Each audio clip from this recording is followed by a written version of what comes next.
और सुनिए, जब तुम्हारा जन्म हुआ तो उस समय कितना संघर्ष हुआ, यानी प्राण संकट में फंसे हुए थे, जिंदगी और मौत की लड़ाई हो रही थी, संघर्ष हो रहा था। लेकिन इतना सब होने के बाद भी तुमसे प्रेम था तो तुम धरती पर गिरे तो उठा के हृदय से लगा लिया। बोलो क्या दिया उसने? प्रेम दिया। संसार में किसने दिया वो प्रेम? प्रत्यक्ष रूप से दिखाई दे रहा है वो प्रेम मां ने दिया है।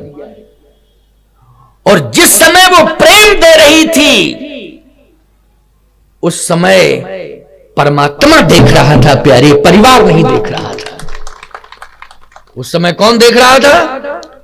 परमात्मा, परिवार नहीं देख रहा था। अब बोलो परमात्मा के रजिस्टर में वो प्रेम अंकित होगा कि नहीं होगा? जब देखा है उसने तो वो अंकित होगा। परमात्मा से कभी भूल नहीं हो सकती है, ध्यान रखना। संसार वाले भूल जाएंगे, हिसाब किताब लिखने में भूल हो जाएगी, लेकिन परमात्मा के हिसाब में कहीं कोई भूल हो नहीं सकती है प्यारे। इसलिए पाई पाई से हिसाब तुम्हारा चुकाया जाएगा। जो तुम कर रहे हो वो लिखा जा रहा है और उसका हिसाब होगा। बस थोड़ा इंतजार कर लो, इंतजार कर लो। उस रजिस्टर को अग्नि जला नहीं सकती है, जल उसके लेख को मेट नहीं सकता है, और किसी की बाहुओं में ताकत नहीं है कि वो रजिस्टर को फाड़ सकता हो। महाप्रलय में भी सारी सृष्टि जलमग्न हो जाती है, लेकिन कर्म का लेखा जोखा परमात्मा के यहां सदा रहता है, वो कभी नष्ट नहीं होता है। इसलिए सोच समझ के कदम उठाओ, विचार पूर्वक काम करो। बहुत घबराने की जरूरत नहीं है, हड़बड़ाने की जरूरत नहीं है, और बहुत ज्यादा तानाशाही दिखाने की जरूरत नहीं है। बहुत सोच समझ करके काम करो। इसलिए ये चेतावनी भी दी जा रही है, ये जो मंच लगाया गया है, क्योंकि कोई भी ग्रंथ आप पढ़ोगे तो पढ़ करके आप उसको बंद करके रख दोगे, नहीं समझ में आएगा। लेकिन मेरी नजरों के सामने अगर तुम बैठे होगे तो हम तुम्हें निश्चित रूप से चेतावनी देंगे, समझाइश देंगे, और इतनी ताकत और इतने प्रभाव के साथ प्रस्तुति करेंगे कि तुमको उठने भी नहीं देंगे, चाहे जितनी कोशिश कर लेंगे। सुनना पड़ेगा। ग्रंथ को पढ़ के तो तुम रख सकते हो, सो सकते हो, रो सकते हो, भाग सकते हो, जा सकते हो, यहां भी जा सकते हो, भाग सकते हो, लेकिन भाग पाओ तब ना। बोलो भाई, कैसे भाग सकते हो? क्योंकि प्रेम के बंधन में मैंने तुम्हें बांध लिया है। किस बंधन में बांध लिया है? प्रेम के बंधन में, प्रेम की रस्सी में तुम सब बंध चुके हो, तुम जा ही नहीं सकते हो। उस प्रेम की रस्सी को कैसे तोड़ के जा सकते हो? बंध चुके हो तुम सब। कोई दबाव की बात नहीं कह रहा हूं, ये प्रेम की बात, क्योंकि चर्चा प्रेम परक हो रही है, इसलिए प्रेम से संबंधित बात कर रहा हूं। प्रेम शब्द पर कितना जोर दे रहा हूं, समझ में भी आ रहा होगा। तो परमात्मा ने देखा, वाह कितना प्रेम दे रही है मां अपने बेटे को। अब इसके बेटे को मुझे देखना है कि ये क्या कर रहा है। अब उस बेटे को देखना है कि ये क्या व्यवहार कर रहा है उस मां के साथ, जो मां प्रेम दे रही है। ये परमात्मा देख रहा है। बस ये इसी प्रेम का मूल्यांकन वो करेगा और फिर समझ के वो आएगा। अगर इसमें गड़बड़ी आ गई तो फिर वो आने वाला नहीं है, ये समझ लेना इस बात को। मां ने हृदय से लगाया, अगर बिस्तर पर भी सुलाया तो मौसम के अनुकूल वस्त्र, क्यों भैया, मौसम के अनुकूल। और सुनिए, अगर तुमने बिस्तर को गीला कर दिया है, क्योंकि अज्ञाना अवस्था है, शिशु अवस्था है, तो मां ने उठा लिया तुरंत और हृदय पर सुला लिया। क्यों? प्रयास किया कि वो गीली जगह पर कोई वस्त्र डाल दें, लेकिन वो वस्त्र भी गीला हो गया जो पुनः डाला गया। तो गीले में स्वयं रात भर लेटी रही, लेकिन सूखे पर तुम्हें सुलाया है। ये प्रेम किसने दिया है? ये मां ने प्रेम दिया है। वो परमात्मा प्रेम को देख रहा है। राम ही केवल प्रेम पियारा,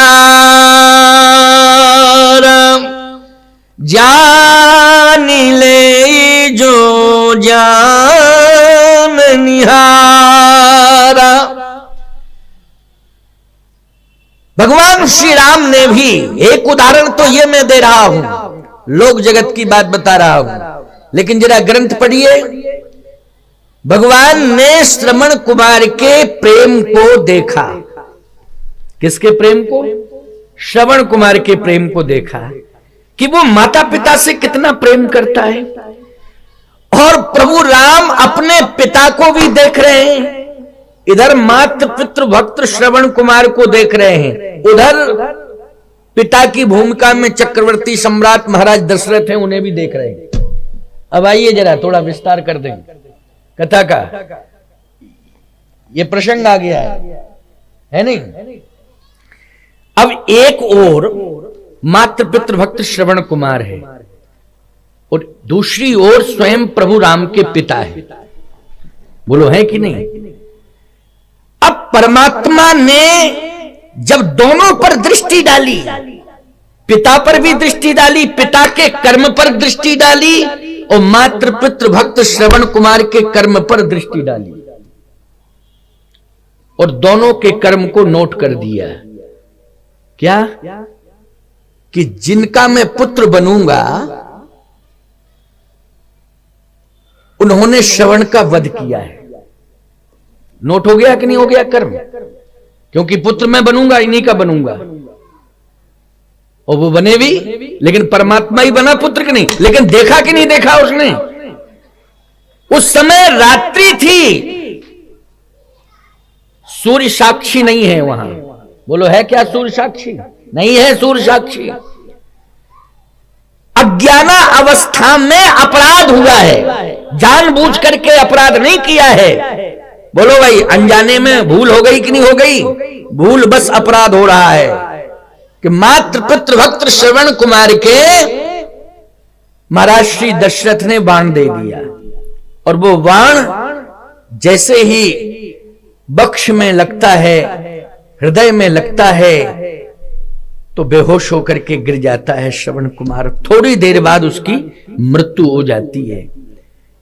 ये कर्म नोट हो गया महाराज श्री दशरथ का।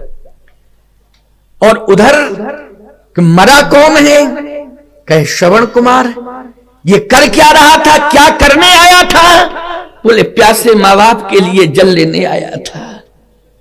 ये कर्म देखिए, महाराज श्री दशरथ क्या करने आए थे? शिकार खेलने आए थे। लोग क्या करने के लिए आए थे?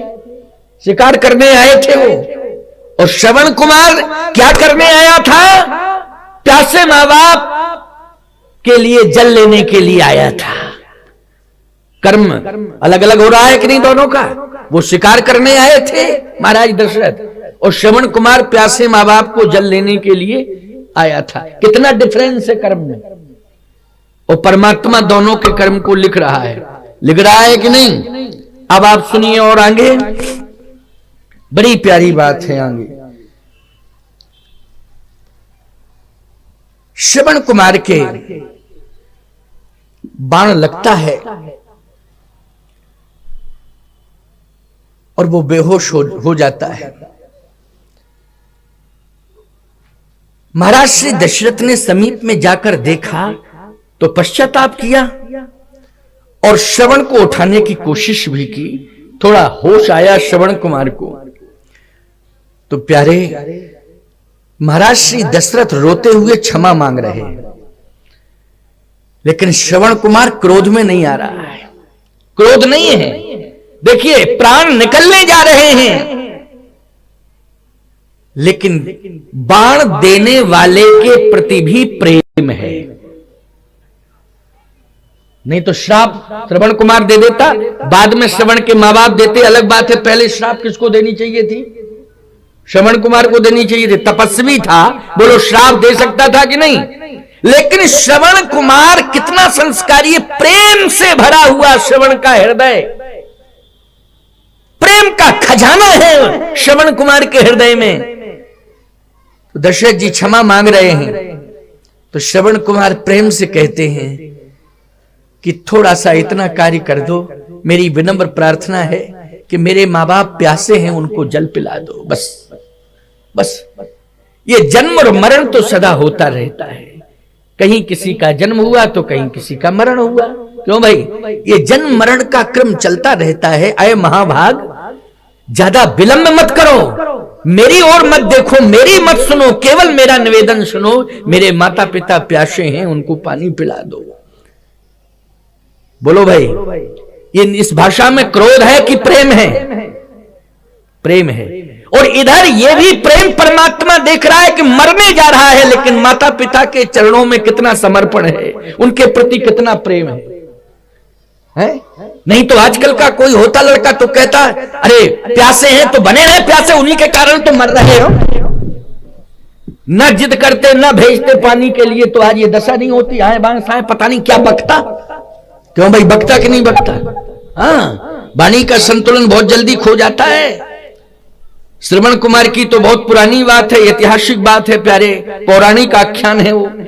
लेकिन आजकल वर्तमान में हम देखते हैं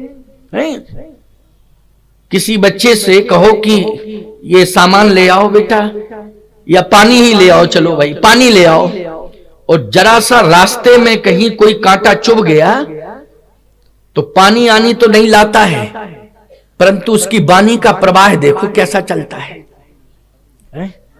बोलो, हम जानते थे कि हमारी दुर्दशा करानी थी तभी तो पानी मांगा, प्यासे आसे थोड़ी थे। हम उनके स्वभाव को जानते हैं, आदत को, लेकिन अब कभी चक्कर में नहीं पड़ेंगे। क्यों भाई? एक दो चार बूंद रक्त निकल गया तो तुमने क्रोध का समुद्र पैदा कर दिया वहां।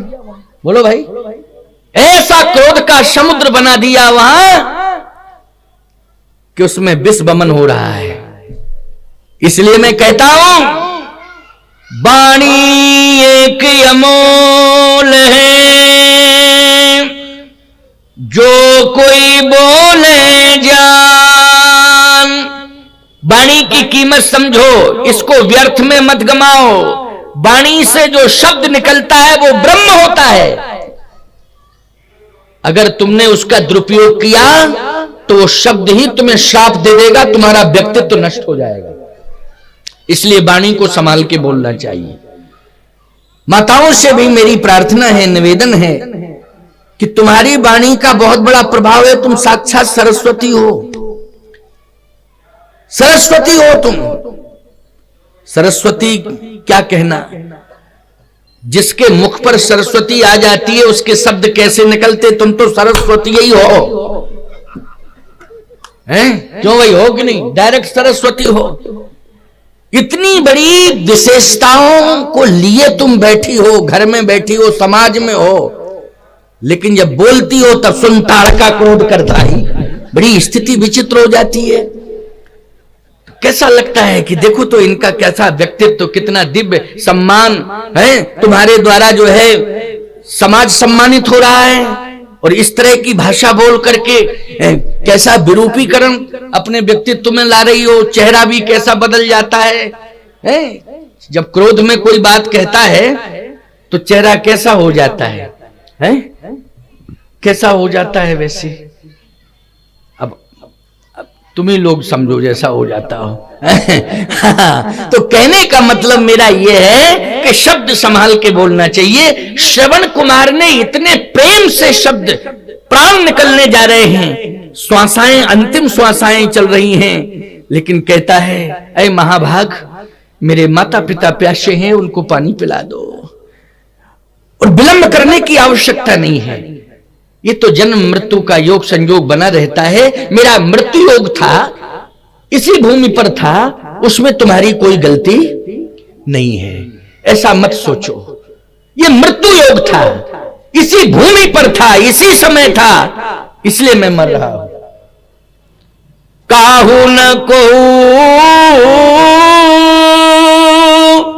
सुख दुख कर दाता,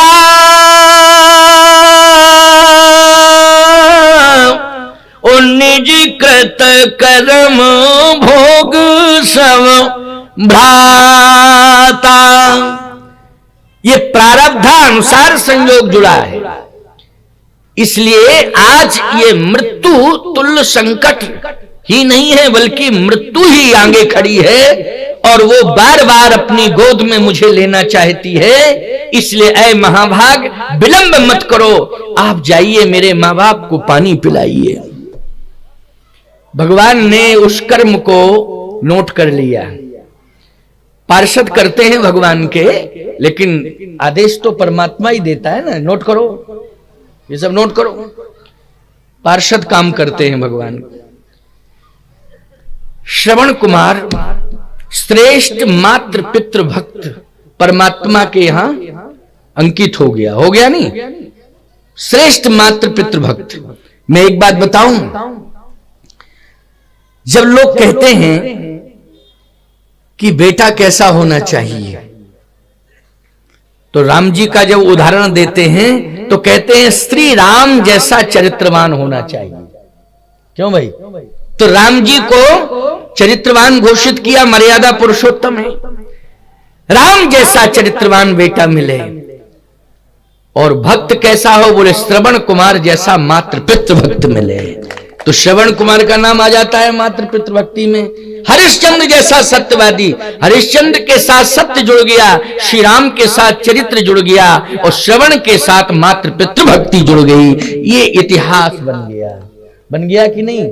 कर्ण के साथ दान जुड़ गया, कर्ण दानवीर है। बोलो ये सब जुड़े कि नहीं जुड़े? सोचिए जरा, इतिहास बन गया। इसलिए मातृ पितृ भक्त यदि कोई श्रेष्ठ हुआ है तो वो श्रवण कुमार है। अब आप विचार करें, जब महाराज श्री दशरथ श्रवण के मां बाप के पास पहुंचे तो उन्होंने जल नहीं पिया, समझ गए तो क्रोध आ गया। क्या आ गया? क्रोध आ गया। और क्रोध में श्राप दे दिया कि जिस तरह से पुत्र के वियोग में तड़प तड़प करके हम दोनों पति पत्नी प्राण परित्याग कर रहे हैं, हे दशरथ, वैसे ही तुम भी पुत्र के वियोग में तड़प तड़प करके प्राण परित्याग करोगे। इतना कह करके दोनों ने प्राणांत कर दिया। अब कर्म दोनों का लिख गया कि नहीं? महाराज श्री दशरथ का और श्रवण कुमार का प्रेम पर चर्चा चल रही है। महाराज श्री दशरथ को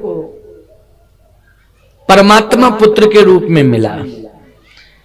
परमात्मा पुत्र के रूप में मिला तो किसी ने महाराज श्री दशरथ से पूछा कि दशरथ जी आपको पुत्र मिला, कहा परमात्मा मिला। भले ही आपको लग रहा हो पुत्र मिला, परमात्मा मिला मुझे। बड़े बड़े संत कहने लगे दशरथ के समान तो कोई भाग्यवान है ही नहीं। क्यों? कहे तीन काल त्रिभुवन जग माही,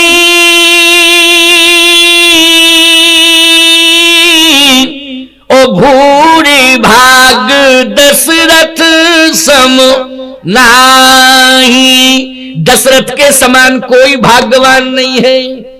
क्यों? बोले जाकर नाम सुनत शुभ होई, ओ मोरे ग्रह आवा प्रभु सोई। हमारे घर में प्रभु आया, परमात्मा।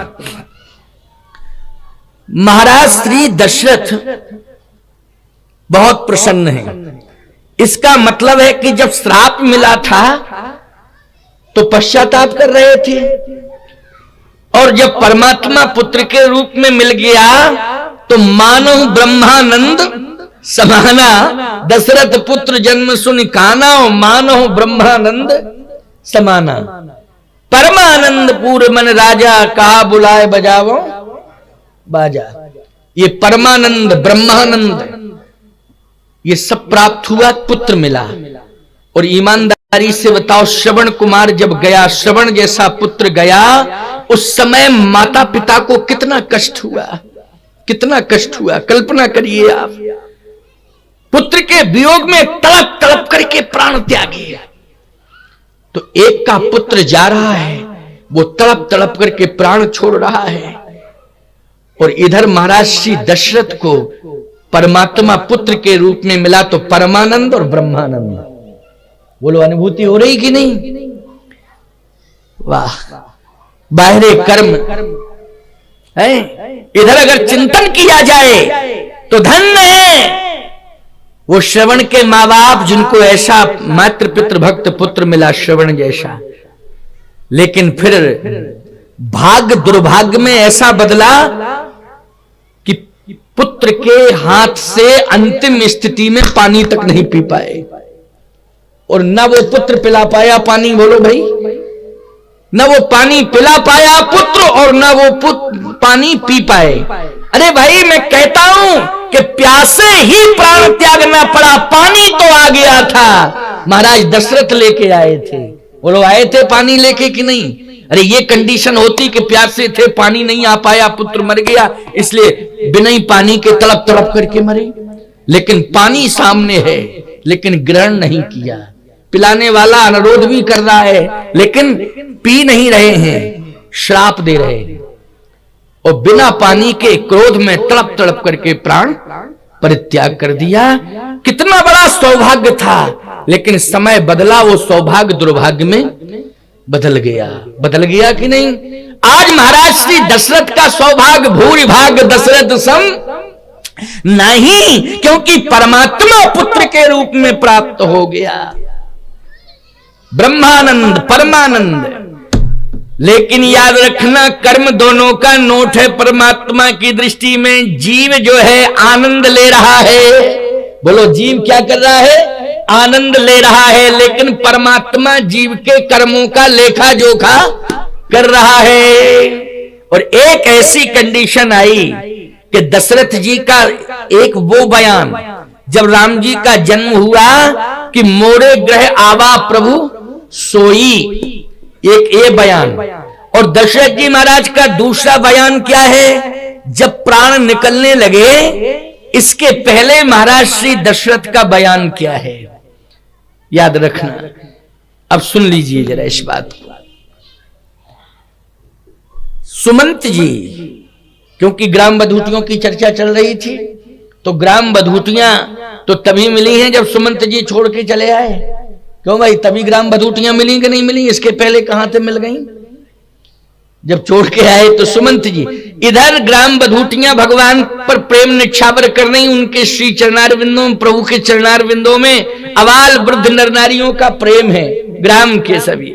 लेकिन यहां सुमंत जी रोते रोते वापस आ गए। कहां गए? अयोध्या। अयोध्या जब वापस आए तो महाराज श्री दशरथ अपने को धिक्कार रहे थे, बार बार सिर पटक रहे थे और कह रहे थे कि मेरे समान कोई अभागा नहीं है, मेरे समान कोई अभागा नहीं है। बार बार सिर पटक रहे थे, बार बार रो रहे थे, तड़प रहे थे, इंतजार कर रहे थे कि सुमंत कहां है, सुमंत लौटा कि नहीं लौटा। कौशल्या जी से कह रहे हैं, क्यों तुम बोलती क्यों नहीं है? सुमंत आया कि नहीं आया, पता लगाओ सुमंत कहां है। तब तक आवाज कानों में पड़ी कि सुमंत जी आ रहे हैं। अच्छा, सुमंत आ रहा है। थोड़ा सा कुछ हल्का फुल्का शब्द ये सुना कि सुमंत आ रहा है, तो थोड़ा सा सुख हुआ हल्का कि चलो कोई समाचार अच्छा ही लेके आया होगा। और मैंने आदेश दिया था कि राम को वापस लाना, तो मेरी आज्ञा का पालन उसने अवश्य किया होगा। और राज्य आज्ञा है, ये राष्ट्र की आज्ञा है, इसलिए राज आज्ञा का उल्लंघन नहीं हुआ होगा। निश्चित रूप से सुमंत आ गया है तो कुछ सुंदर समाचार सुनाएगा, ऐसा कुछ हल्का हल्का सा राहत महसूस किया महाराज श्री दशरथ ने। तब तक सुमंत जी बिल्कुल पास में आ गए, तो आंसू थे आंख में, थोड़ा नेत्र खोले तो झिलमिल झिलमिल स्वरूप, जब आंसू ज्यादा होते हैं किसी सामने वाले को देखो तो पूर्ण रूप से वो व्यक्ति दिखाई नहीं देता, झिलमिल झिलमिल स्वरूप थोड़ा सा दिखाई देता है। तो महाराज श्री दशरथ ने कहा आंखों में आंसू भर के, सुमंत राम कहां है, राम कहां है? सुमंत जी महाराज कुछ नहीं बोले। कहा अच्छा राम कहां है, तुम चुप हो, इसका मतलब है कि राम नहीं आए तुम्हारे साथ, लेकिन राम ने सीता को जरूर भेजा होगा, तो सीता कहां है? सुमंत जी फिर भी चुप हैं।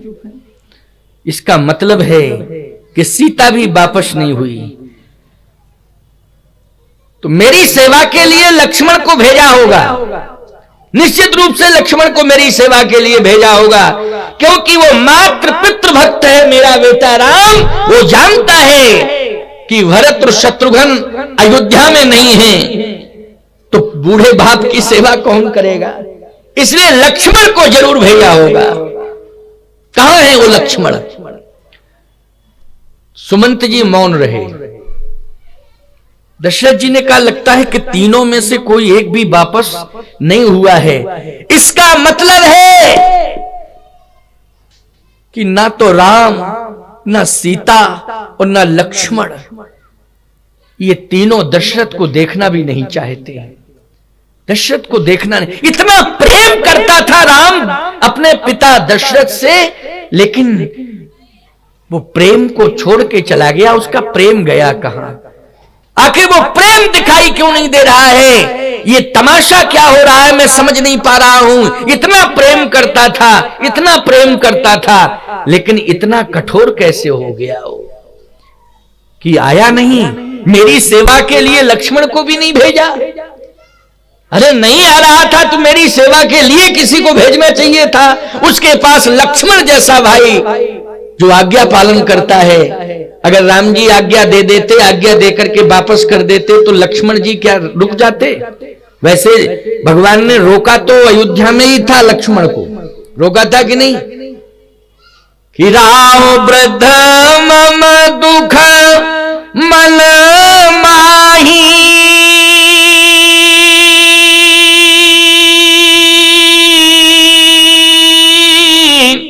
ओ भरत भवन रिपुसूदन नाही, जो बन जाऊं तुम्हें ले साथा,